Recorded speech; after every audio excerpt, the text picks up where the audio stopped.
Permitidme una breve explicación sobre lo que es el celibato sacerdotal. En primer lugar, distingámoslo de lo que son propiamente los votos de los religiosos. Sabemos que en la vida religiosa se hacen tres votos: voto de pobreza, voto de obediencia y voto de castidad, entendido como voto de virginidad. Es cierto que para los religiosos ese voto de virginidad, en el que se subraya esa esponsalidad con Jesucristo, es, al igual que la obediencia, al igual que la pobreza, forma parte de la esencia de su consagración.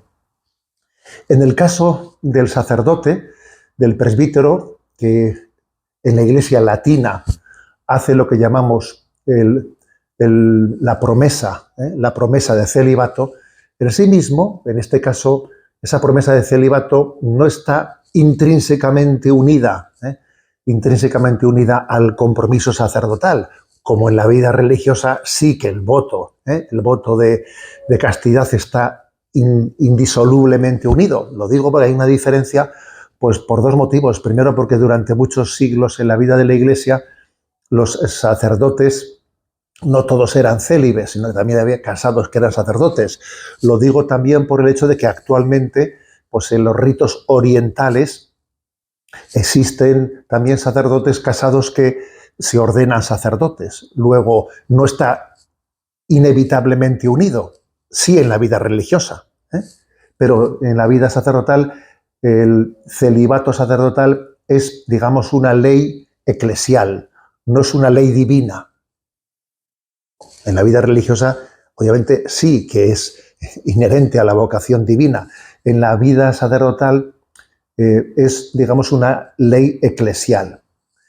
Pero eso no quiere decir que sea una ley eclesial, que aunque una ley eclesial, en teoría, obviamente podría cambiarse, no quiere decir que no tenga profundas razones teológicas y espirituales.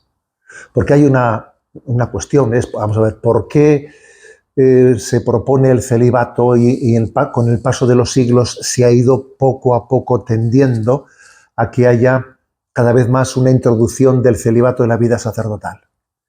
Allá por el siglo IV, el concilio de Elvira, que se celebró en Hispania, cerca de Granada, era un concilio local, fue el primer concilio que introdujo el celibato para los sacerdotes en el siglo IV.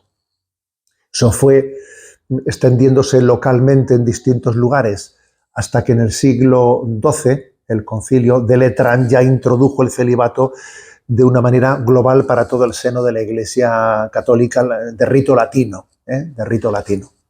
Digamos que, por lo tanto, ha habido una progresiva introducción del celibato en la vida de los sacerdotes. ¿Por qué se ha ido introduciendo? Bueno, en primer lugar, porque Jesucristo fue célibe. Si Jesucristo no hubiese sido célibe, obviamente no se plantearía tal cosa. Y por lo tanto, tenemos la experiencia de que vivir el celibato permite una configuración con el sacerdocio de Jesucristo mucho más plena. Esto en primer lugar. También, en segundo lugar, hay que entender que hay una razón también de practicidad, porque es verdad que el celibato permite que aquel que sea consagrado a Jesucristo tenga como su única familia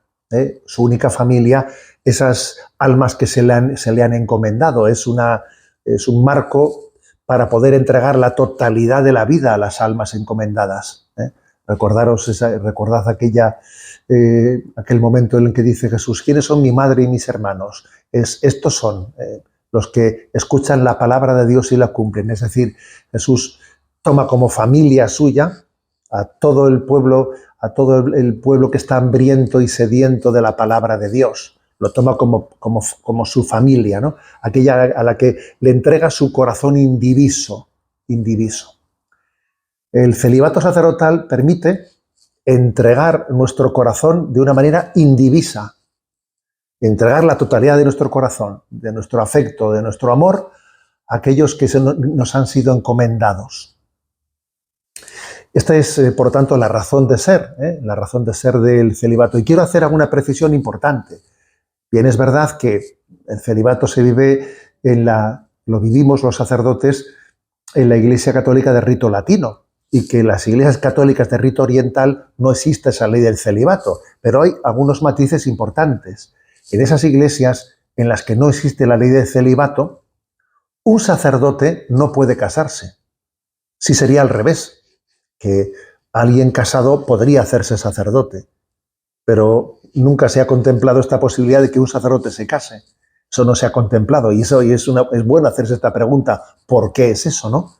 Pues porque la relación con Jesucristo es tan profunda en ese orden sacerdotal que hace que no pueda añadírsele otra relación de entrega del corazón, porque uno ya